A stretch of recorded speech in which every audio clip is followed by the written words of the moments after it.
Anyways, hi, everyone. Yeah, great. User interaction. That's always an important part of a presentation, right? All right, so anyways, today's talk, my talk is how to come up with a game idea, Global Game Jam Edition. Everything here is oriented towards coming up with game jam ideas, as one is coming up this weekend anyways.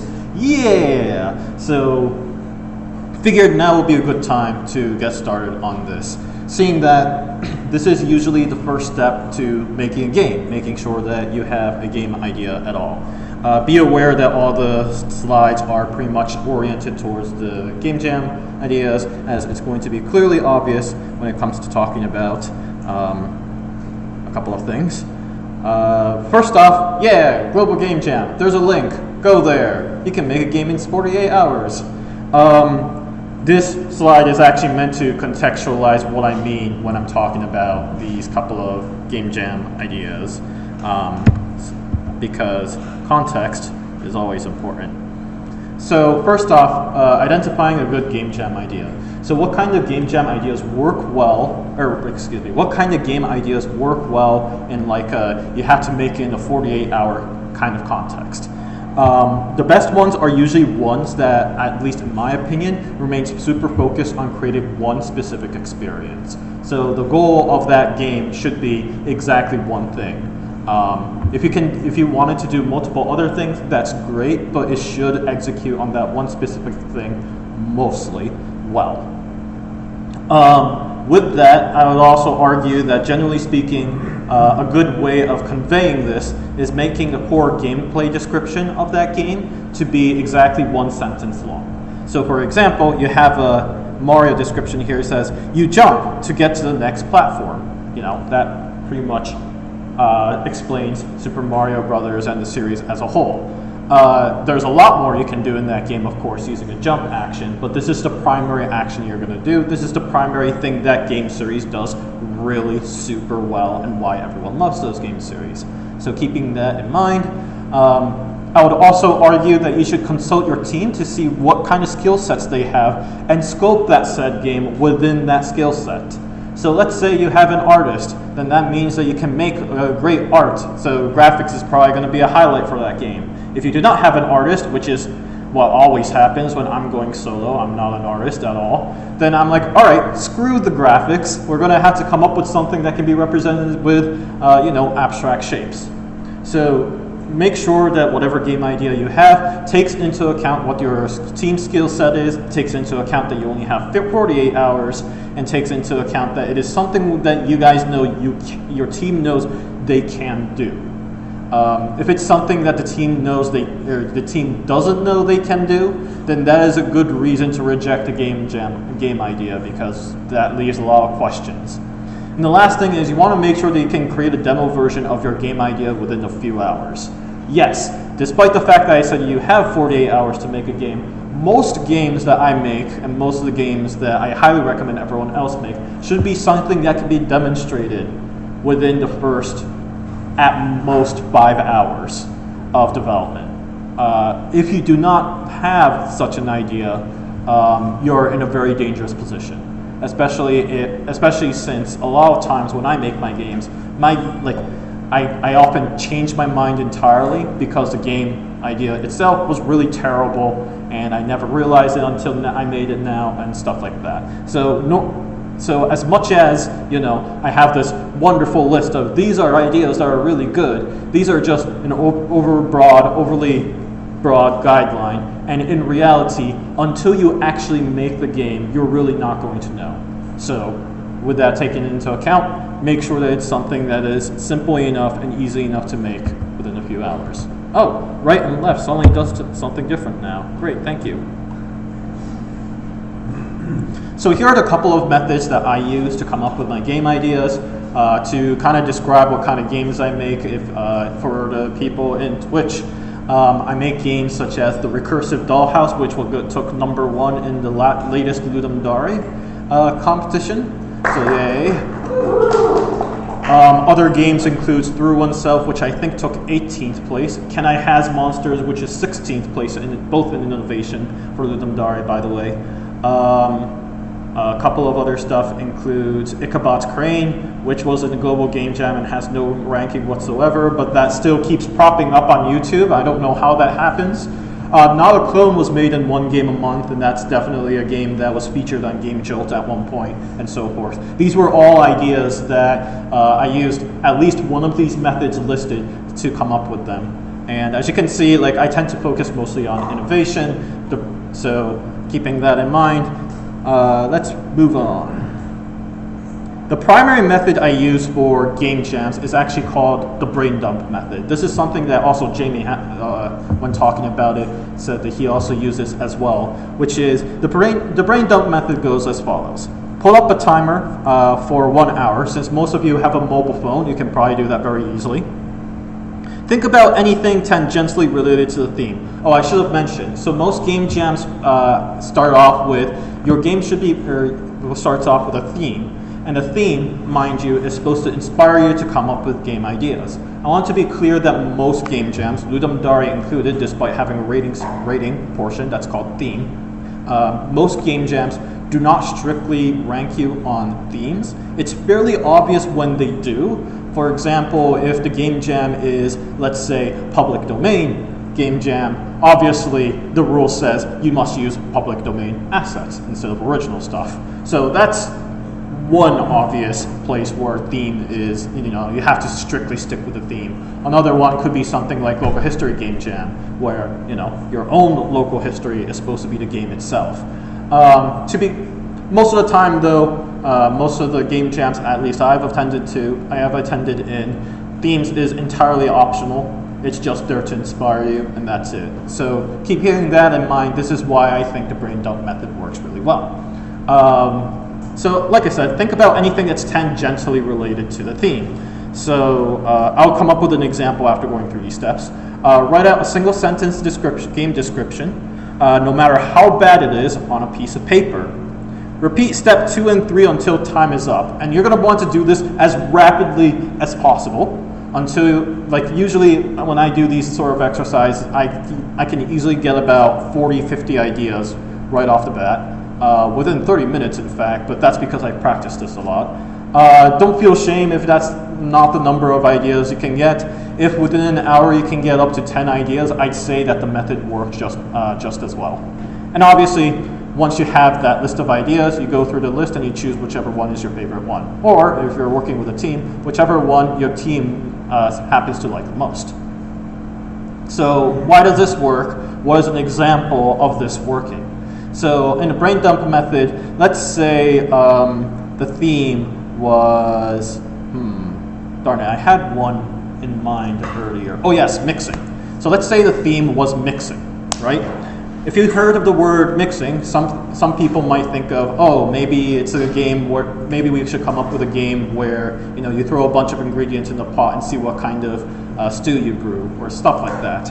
But usually my method of doing the brain dump method for the theme such as mixing is, well, DJs likes to do mixing, right? We call that audio mixing. Audio mixing involves using several different records. Records looks awfully like plates. What about let's making a game where it's about keeping plates up on a pole and making sure that you can juggle a couple of them all at the same time? Like, I went from mixing to plate handling minigame. And you might say, wait a minute, that has nothing to do with the theme. But as I previously mentioned, most game jams don't care what kind of game you make based off of the theme. It just has to inspire you to make that game. So notice how I went from step by step to step into something that seems completely off topic, but is still based off of the theme in several random degrees of order. That's okay. If you just keep on logging out all these all these single sentence ideas, start going from, let's make a game about DJ, let's make a game about bringing up radio discs on DJ, records on DJ. Let's just have plates. You know what? Let's have plates where you can juggle them. If you can kind of step by step think through these tangential ideas, eventually, I like to think you'll come up with and you'll hit some idea that will really inspire you. If that method didn't work, I also like to use what's called the Peter Molyneux method. The Peter Molyneux, for people who don't know, is a Twitter account that is making fun of the renowned developer Peter Molyneux, who is most famous for making overpromises and never delivering. So anyways, disregarding Peter Molyneux for a moment, Peter Molyneux is famous for tweets such as, "What if, in a racing game, you are the road?" So, the Peter Molyneux method works as follows. Ask a really dumb question based off of a theme. And then number 2, design a solution around that. That's it. It's super simple. It's super easy to do. It actually works well for somebody who, like me, has went to an engineering school and have been taught that every software is a solution to a problem. So we engineers usually do well in this sort of mindset, because now you're using exactly the skill set that you developed earlier, which is, finding a solution to a problem, and then presenting a problem that is really something nobody would have asked from the first place. So, as an example, as a previously mentioned example of what if, in a racing game you are the road, there is a game out there created from a Molly Jam called You Are the Road. It is fantastic. I highly recommend you play it. How does that game, what kind of solution did they make out of that game? Well, of course, you're playing the road, if you read the description, they talk about how you can manipulate the feelings of each race car. And the description of each race car will say something like happy, sad, in first place, very depressed, that kind of stuff. But what's more important is eventually that game devolves to how to get other cars to crash into each other or make them go off track. And you know what? That's fun in its own way. But they found a way to design a solution around that question, which is what happens if you are the road in a racing game. So take that into account, see if that method helps you rather than the brain dump method.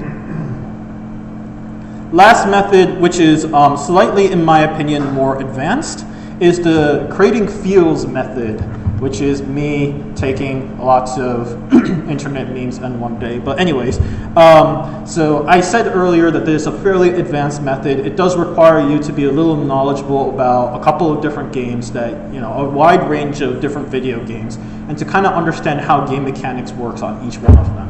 But nonetheless, here is the method. 1. Recall a real-world experience you've had. The less related this is to video games, the better, by the way. And then design a set of rules to convey that specific experience. So, as an example, when I created the game Through Oneself, I was actually inspired by a very specific painting made by Ren Magritte, French surrealist painter. Usually very funny, or at least presents you with artworks that makes you either scratch your head or just kind of like silently laugh or snicker, or he basically had a lot of sense of humor in his own surrealist painting. And they're all nonsensical in their own way. This specific one was decidedly not safe for work and decidedly very disturbing. I cannot bring it up. I can't find it other than going to a local library and picking out the specific book that I found it, and then hope to dear God I remember which page it was in. But anyways, there was a specific painting that he drew that really shocked me. And that specific experience was how I developed a game called Through Oneself.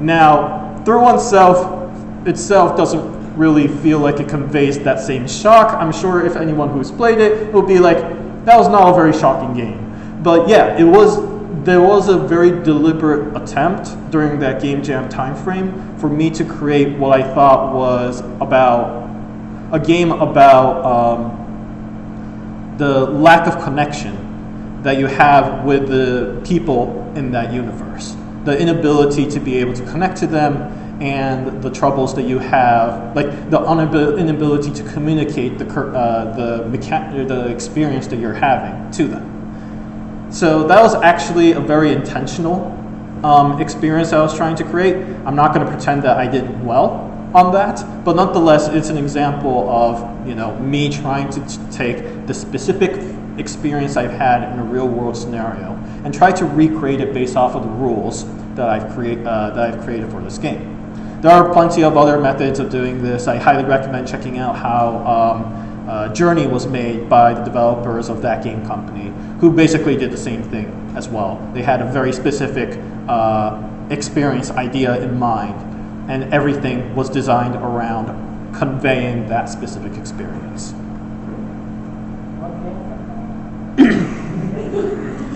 No, let's not go there. One extra slide. I'm going to say embrace accidents. Let's say that in the middle of trying to make up your game, you messed up. That's okay. You can always come up with ideas based off of your own mess. There's a game I made called Suddenly Thousands. That is based off of an accident. I was trying to make a game that was supposed to be like a Hitman game, where you're using social profile, some sort of social profile to figure out who in the crowd this person is that you need to kill, and then figure out a way to get everybody else to disperse. Anyways, it was far too complicated for a single person to make, and I'm like, I'm not going to make this, but I'm going to do it anyways. I tried it, and I made a completely stupid mistake of dropping 2 characters that you were controlling both at once. And you know what? I thought to myself, I like that game. I like that game a lot better than my own idea. Let's make it. So whenever you are going to encountering, like, whenever you're trying to construct a game and it doesn't work, right? Take the parts that does work and see if you can design a game around it. If that doesn't work, that's totally okay. Honestly, in a game jam condition, throwing away an idea midway through a game jam is a completely normal experience. So mind you, it's normal. There's no failure in behind that. Don't feel bad about it. But there are ways to salvage from those mistakes. And especially in my case, I've had experiences where mistakes themselves became a game. And that's it. That's my last slide.